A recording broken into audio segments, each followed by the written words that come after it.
सूरज चव्हाण यांना छावा संघटनेच्या प्रदेशाध्यक्षांना मारहाण करण्याचं प्रकरण भोवलं। राष्ट्रवादीच्या युवा शाखेच्या प्रदेशाध्यक्ष पदाचा राजीनामा देण्याचे आदेश। अवघ्या 24 तासात पक्षाकडून कारवाई।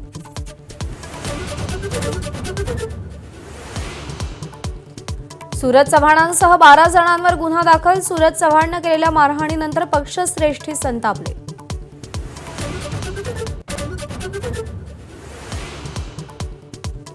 कृषी मंत्री कोकाटे आणि सूरज चव्हाणांची राष्ट्रवादीकडून गंभीर दखल। योग्य कारवाई करणार असल्याचं सुनील तटकरेंकडून स्पष्ट। 2006 मधील मुंबई उपनगरीय लोकलमधील स्फोटांच्या तपासाला मोठा धक्का। 5 फाशी झालेले आणि 7 जन्मठेप मिळालेले सर्व दोषी निर्दोष। सत्र न्यायालयाचा निर्णय उच्च न्यायालयाकडून रद्द।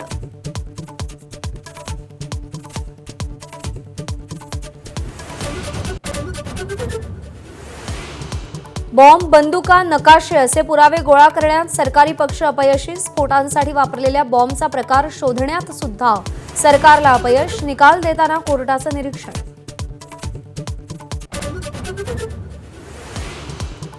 शिवसेनेचे 4 तरुण खासदार हनी ट्रॅपमुळेच फुटले। खासदार संजय राऊतांचा गंभीर आरोप। गिरीश महाजन आणि प्रफुल्ल लोढांचा फोटो राऊतांकडून ट्विट। सीबीआय चौकशीची मागणी। संसदेच्या पावसाळी अधिवेशनाची सुरुवात प्रचंड गदारोळानं। लोकसभेत ऑपरेशन सिंदूरवर चर्चेसाठी विरोधक आक्रमक। पहिल्या मिनिटांपासूनच विरोधक अध्यक्षांसमोरच्या वेलमध्ये गदारोळ सुरूच राहिल्यानं सभागृहाचं कामकाज 12 वाजेपर्यंत तहकूब।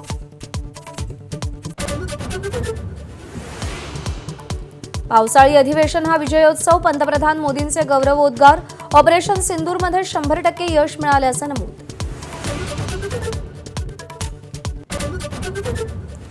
बीडमध्ये चुकीचं बांधकाम झालेला 3 कोटी रुपयांचा पूल अखेर जमीनदोस्त। दिशा चुकल्यानं पूल पाडावा लागला। रेल्वे विभागाच्या अभियंता आणि ठेकेदारांच्या गलथानपणामुळे पैशांची माती।